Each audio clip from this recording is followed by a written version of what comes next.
I'm talking about in the days, hey, count your blessings. I have 4 points and we're on number 3. Count your blessings. Amen.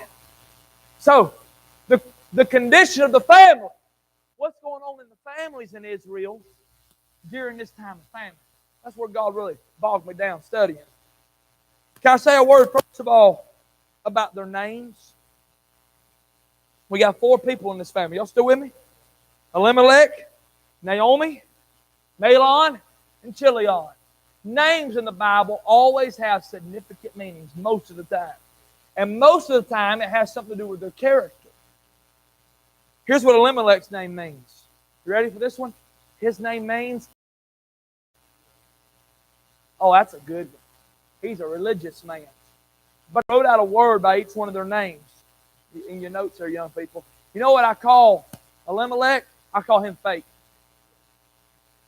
You see, he portrays that God is ruling his life.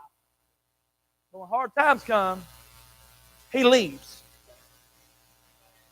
Having a form of godliness, but denying the power thereof. People, they talk. Amen. They speak swelling words that impress you, but deep down when the trouble comes, they're going to jump ship. They're fake. You got Naomi. Now, I hate picking on Naomi because I like Naomi. But her name means pleasant. You know what I wrote beside her name? She's fine. Ain't that a woman for you? You okay? Yeah, I'm fine. Don't be afraid, man. It'll be all right. Here's why I say she's fine. I don't see where she argues with her husband saying, hey, we probably shouldn't go to Moab. You know, that is God's wash pot. You know, I mean, Moab's a pretty wicked place. We shouldn't go there. Now, I know some people say, well, she's just following the leadership of her husband. But can I say this? I don't believe God intended for a woman to submit to her husband when he's leading her to Egypt or Moab. Did you get that? Did you get that? So I said, well, she's just following her husband. That ain't the requirement God put on her. There's a lot of people, and she's just fine with it. Well, it's okay. Her name means pleasant. She's fine. Everything's okay. Then you got their 2 sons. You know, you got the fake. You got Naomi. She's fine. Then you got Mahlon. His name means sick. I look down next to his name. He's feeble. Is that not our generation? I'm going to be very careful what I'm saying here. But this generation's on more medicine. I'm not throwing stones. I'm just telling you. There's more. I never heard of a child's therapist when I was growing up. Hey, you know what medicine we took when we were growing up? Tylenol. That children's Tylenol, that's what we took. And Pepto. That's it. Pepto, boy, I'll stick with you. Amen. That's all we took. But now, man, you go to a kid's bathroom and it looks like an older person's medicine cabinet. I'm not throwing stuff. I know it gets thin ice when I get to preaching like this. Can I tell you this morning, we got a sick generation. And Elimelech, he's fake. Naomi, she's fine. Mahlon, he's feeble. You got Chilion. His name means pining. Now, if you're like me, I had to look up what the word pining meant. It means wasting away. He's fake. He's just kind of backing off. At one point, he was doing something for God, but he's just kind of backing off. One writer I read behind, I disagree with him. He said that he believed that Mahlon and Chilion were born in Moab. I don't believe that. I believe they were born in Bethlehem, Judah. I believe they lived there. They saw the glory of God. They're down there near the tabernacle. They saw the Levitical priesthood. They're just kind of stepping away. Their names, not only are their names, but then secondly, y'all still with me? Notice their nature. Watch this now. When things got tough down at the house of bread, they didn't get on their face and cry out to God. They just left. They just walked out. No commitment, no consistency. Warren Wiersbe said, when trouble comes in our lives, we can do one of 3 things. Endure it, escape it, or enlist in it. If we only endure our trials, listen now, then our trials become our master, and we have a tendency to become hard and bitter. If we try to escape our trials, then we'll probably miss the will of God for our life. But if we will learn to enlist in our trials, they will become our servants instead of our masters, and they will work for us. Because Paul said we know all things work together for the good of them that love God, to them who are called according to His purpose. So you can endure it, escape it, or enlist in it. You see, instead of living by faith, Elimelech left on his feelings. But I'm just doing what I feel like I need to do.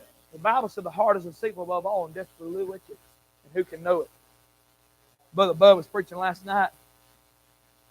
And he said, when somebody walks up to you, pastor, and say, preacher, that's time we start looking for another church. He said, I'm going to tell you what that means. He said, that means they've already found them another church. And that's where they've been every Sunday night and Wednesday night for the past 6 months. You see, you don't find something until you look for something. And can I say, Brother Bud preached it last night. He said, if you ain't looking for something, you won't find it. If you ain't looking for another spouse, you won't run off with somebody else. If you ain't looking for another job, you won't leave your job. And if you ain't looking for another church, you won't leave your church. So everybody liked it when he's running 180, packing it out and shouting the victory, running laps. And then we buckled down a little bit, preached harder. Now we're throwing life preservers and we got men overboard. One preacher, y'all all right? I'm just preaching. I ain't preached in a while. I ain't preached since last time I preached. A friend of mine is having trouble in his church, and some people come to him and say, preacher, so we don't like conflict. There's about 15 of them said, so we're going to leave. When all of it blows over, we'll come back.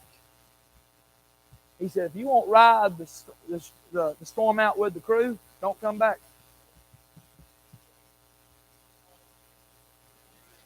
Amen. Smooth sailing never makes a good sailor. And can I tell you, I'm talking about, by the way, we're living in the days when the judges ruled. That's not where we're living at. Things got a little tight, got a little tough. Wasn't much bread flowing around anymore. Not only the names, not only their nature, but watch this now. Notice their need. Elimelech, I just wrote this one statement down. I'm going to move on. Elimelech was more concerned with his family's physical condition than their spiritual condition. Somebody said, preacher, how do you know that? Because he was more concerned, Brother Richard, about them having something to eat than the false gods and the wickedness in Moab. And how many times have I seen a mom and a dad make physical decisions without thinking about the spiritual consequences? Amen. Well, preacher, it's just one Wednesday night for ball practice. Preacher, it's just one activity away from church and away from things of God. After all, it's for schools. Just because school don't mean they're about the school system about as wicked as the devil. And you make that one physical decision, and it affects spiritual things. Amen. A mom told my dad one time, she said, I want my daughter to be popular at school. They said, I'd be real nervous about that. By the way, may I remind you, and I know my boys are brats. Dax is in trouble right now. That's why he ain't moving much. But you are the parent. You pay the bills. And listen to me real close, young people. Listen to me real close. Everybody look up this way. You roll your eyes and sass your mom and daddy when they tell you to do something or not to do something. Why don't you go out and get your own place, pay your own bills, buy your own food and clothes? But you got a cell phone and you think you're all that in a sack of potato chips, and you got 2 friends at school that you'll never talk to again after you graduate, and you think you got it all together. You got to keep your mouth shut, your head in the Bible, say, yes, sir, yes, ma'am, go to church, live for God, and God will bless you for it. Amen. That's exactly right. I know school's starting back this week, And I'm telling you, some of you, God's done some things in your life this summer. God's blessed you. God's worked in your life. And you don't need to let the devil take that away. And mom and dad, you need to cultivate that fire in their life. And I said, well, I just don't have a good support system at home. Neither did Joseph. He told his daddy about a dream he had for God, and his daddy laughed at him. His brothers threw him in a pit. Don't give me that no support system at home. That don't fly. Amen. Somebody said, well, preacher, I just don't have any good godly friends. You got me. You got my wife, young ladies. Amen. Is everybody okay? And I'm telling you, here's the problem. We've raised a generation, and I know my boys act like brats, and we're working on that. And they ain't got it all together. But I promise you, if they still act like that when they're 12 and 13 years old, we haven't come to Jesus talk. Amen. So side of that, I said, you hope to God you don't act like that when you're 13. Then I'll start treating you like a man. Amen. Can I tell you this morning that your God, let me just preach something here for a minute. God gave you your parents as a gift. You could have been, I'm not trying to be crude, but young ladies, you could have been raised by a daddy that beats your mama, that beats you. Young men, you could have been raised by a mom and daddy that beats you. Don't put food on the table. Don't put clothes on your back. Don't pay for your $500 cell phone. Don't pay for your Nike tennis shoes. Don't pay for the clothes you have. Don't pay for your stinking video games and your cell phone. You could have been raised in a family like that, but God has allowed you to be raised up in a family where you're in church and you hear the Word of God and you get to go to youth camp and you get to come to Sunday school and you get to come to church. Lose the attitude. God's tired of it. I'm tired of it. And your mom and daddy's probably tired of it too. Amen. Somebody said, I don't want you talking to my kids like that. Well, I have to because you won't. God has put me here as a standard and a voice to keep these young people out of hell and keep them out of hell's vices, out of hell's grip. And Elimelech, he didn't go to his preacher when the famine came. He didn't go to the house of God when the famine came, but he left for a physical reason and had a spiritual destruction in his life. I said, preacher, what do you mean? His two sons married Moabite, which was directly against the law of God. I know God turned around with Ruth and used it for His glory. I understand that. But it was never God's will for that to happen. May I remind you? Listen to me carefully. Preacher, these young people and you parents, you're the parents. You pay for the cell phone. And why? I still don't understand. I've said it before, I said it again. Why a young person needs a cell phone with a data plan on it, I'll never understand. Get them a flip phone. That's not cool. People that cool, they get sick. It's called a cold. Amen. So I said, well, I understand they need a phone for school. Why do they need a data plan? They need to Instagram you. Why not? Oh, I'm on my way home from school. I tell you, the stalkers out there watching your kids on Instagram. They're watching their Facebook posts. They're watching their Instagram. They're watching their Twitter. They're watching their whatever they got. So I said, what do you think I ought to do? I think you ought to get rid of it all. They need a phone. Got my flip phone. It'd be cheaper. Save you money. You can give more to missions, and God will love it. Amen. I never got a cell phone until I got a job. That's just saying. Amen. You know, everybody okay? Ain't nobody coming back tonight. Young people, you know I love you. You know I love you. But I'm telling you, I ain't too far removed from your age group. Some people think I still have the mental capability of your age group. But I'm telling you, there's things out there in that world, and there's things on that phone that can single-handedly destroy your life. You listen to me, girls? You listen to me, boys? Destroy your life. Their nature, their need. Then watch this. Notice their negligence. I'm hurrying. I'm going to hush. It's 12 o'clock, almost 12 o'clock, and some of y'all had all you can take. But no, I'm trying to tell the truth. If I'm not preaching the truth, I'll eat your dirty socks. I believe I'm trying to tell the truth, and I don't have a bad spirit, and I'm not mad, but I'm burdened because I'm losing young people. I'm losing this generation. And I'm not losing the contemporary. I'm losing the cell phones and video games. I'm losing them to laziness. I'm losing them. And can I say this? I had a man get mad one time because I canceled a youth activity because none of the kids come to revival. So I just canceled the whole youth activity. He said, that ain't the kid's fault. I said, no, sir. It's your fault because you didn't bring him to church. I said, you're exactly right. It's your fault. I'm going to plan a trip for you and then cancel it. Amen? Y'all pray that God will help with my smart aleck spirit. What I'm saying is their negligence. He had some warnings. Can I give you this? Abraham.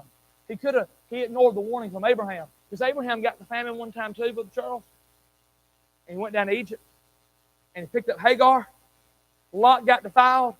And that's why there's no peace in the Middle East. Amen. Watch this. Here's what got me. Here's what really got me. I'm going to give you this. He ignored the wealth of Boaz. I never saw this. I was reading yesterday, reading the book. The Bible said Elimelech had a kinsman, a mighty man of wealth, chapter 2, verse 1, named Boaz. Why didn't he just call Boaz? Boaz had everything he needed. Boaz had all the supply he needed. Why didn't he just go get Boaz? And as we look on in this book, we'll find that Boaz is a great picture of Christ. Here's the picture. We get in a hard time, we get in a famine, and Jesus is right there with the resources, with the capability to help us. We neglect it, we go to the world. Everybody all right? The control of the flesh, the correction of the family, the condition of the family. But number 4, I'm just going to give this one done. There's the cost of forsaking. Here's what happened. I'll give these 4. There's a departure. They went to Moab. Think about all the time they missed out on. All the time of fellowship with God's people. All the time fellowship around the things of God there in Bethlehem, Judah. They missed out on it. So I said, preacher, I'll leave, I'll quit on God. Young people say, I'll get out in the world, I'll do what I want to, I'll have my friends, I'll have my fun, then I'll come back. Not everybody makes it back. For every Barry Spears there is, there's 500 that's in a grave tonight that didn't make it back. For every Miss Michelle there is, there's 500 more young ladies that didn't make it back. Now I'm just sharing for her personal testimony. I'm not trying to embarrass her. What makes you think you're going to make it back? I like what Mark Stroud said. There's only one prodigal in the Bible, and he came home.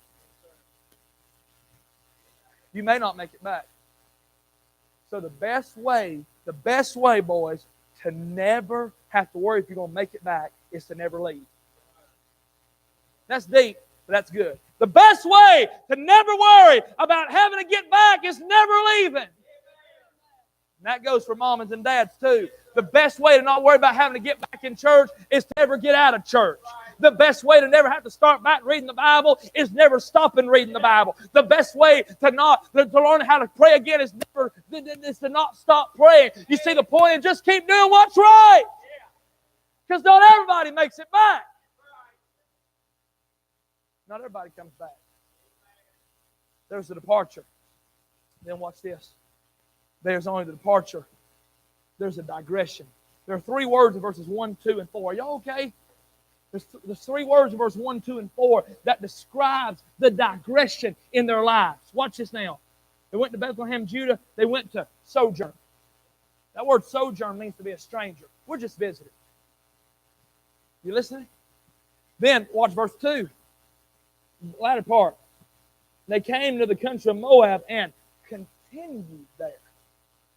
That means to stay a little while. I'm no longer a visitor. I'm going to hang out a little while. Then watch this word. Watch this word in verse number 4. And they dwelled there about 10 years. That word dwell, you look it up, it literally means to sit down. Like Lot, he pitched his tent towards Sodom. He was at the gate of Sodom. He lived in Sodom, and when it was all over, they was having to drag his sorry carcass out of Sodom. There's a digression. Sin will take you, listen to me, sin will take you farther than you want to go, keep you longer than you want to stay, and cost you more than you'll ever want to pay. Departure, digression. Watch this, the defilement. They married Moabites. I've already touched on that. Then there's death. God killed Elimelech, God killed Mahlon, and God killed Chilion. That's why I believe Mahlon and Chilion were adults when they went to Moab. because God held them responsible. So as a preacher, would God really kill somebody for going against Him? He did these boys. See, preachers used to preach on that a lot about God killing people. Now we've kind of got, it's not couth and it's not nice to preach on anymore. But God still does. If you be without chastisement, then you're bastards and not sons. That's not cussing, that's Bible. I'm not cussing, that's Bible. You're illegitimate. And there's a lot of people, they run around and say, well, I'm saved, but you see no correction in their life. Some of you got kids, and I'm not trying to throw stone, but some of you, I've been your pastor long, you've got kids. And they've lived out in the world for years. And you keep telling them, and you keep telling yourself that they're saved, when you really don't know if they are or not. You better just start praying that God get a hold of their heart. Whether that's in salvation or in correction, if they are saved. Because there's only one prodigal in the Bible, and he came home. And he wasn't gone that long. Now, I remind you this morning, we're living in the days of the judges. There's no king in Israel. Everybody's doing what they want to do. And you've got a choice on the condition. I know I've been scattered, but you've got a choice on the condition of your family. Here's what Elimelech could have done. He could have said, family, I know things get a little tight around here, but God told me to go anywhere. God's not told me to leave. So we're just going to stay right here. And if we starve, we'll starve holding on to God's blessings. Now, remind you, Boaz didn't starve. And there's a whole lot of people, you read the latter part of Ruth chapter 1, they knew who Naomi was, Brother Kenny. They didn't starve. What the devil will do, he'll paint a picture of. If you live for God, if you tithe, if you give the mission, if you give your life to God and commit your life to the church, to the things of God, you'll starve to death. It's a lie. Young people, he'll tell you, and I know they go back to school this week. He'll tell you, if you give your life to God and you try to make your life count for Christ, you won't have any friends. Let me tell you something about friends. I'll tell you something about them. I guarantee you, most of these people here don't even have a number of somebody they went to high school with in their phone, but they wrote KIT in their little annual, keep in touch. You know why? Because after graduation, it's over. Who cares? Don't like you no more. See you. You can see each other's had a class reunion, and they all talk about how big they've got and how much hair they have or don't have. You know what kind of friends you need? You need kind of friends that'll sit with you on the front row at church. They'll have a Bible open beside of you. That'll go to camp with you and encourage you and go and eat a pizza somewhere and fellowship and go to the camp meeting and throw sawdust shavings at one another. That's the kind of friends you need. Amen. Mom and Dad, the premise of the message, and I'm done. I've preached too long. Grace, you come to piano. You need to play a funeral song or an invitation song. I think I've killed. Can I say this? At the end of the day, listen to me carefully now. At the end of the day, it wasn't Mahlon's fault. It wasn't Chilion's fault. It wasn't Naomi's fault. At the end of the day, the first one that died was the one whose fault it was. It was Elimelech. It was the man who said he was one thing, but his life said he was something else. He was faithful. I want to be real. One thing I'm scared of being in the ministry is having children in the ministry. Because I don't want, and this shouldn't just be for preachers, but I want to be something here that I'm not at home. And by the way, if you're not a preacher, you still should be the same thing here that you are at home. Amen. But I want my boys to see a reality in me at home, because they're not going to hear what I say at church. They're going to hear what I'm living at home. By the way, I appreciate these young people taking notes and listening, but they get more from watching the way you live, Mom and Dad, than what they get from my preaching. Because what is the old saying? Actions speak louder than words. The judges are ruling, but you ain't got to take your family to Moab, because there's still bread here. We still got a little praise around here. God's giving us some fruit around here. So you ain't got to go to Moab. Just hunker down. Nail them tent stakes a little bit deeper. stay with God. Let's stand together, heads bowed and our eyes closed. I'm through preaching this morning. I've tried to give you the burden on my heart. God's spoken to your heart this morning. These altars are open. Some of you young people may need to get in these altars and ask God to forgive you for passing off of your mom and daddy and rolling your eyes.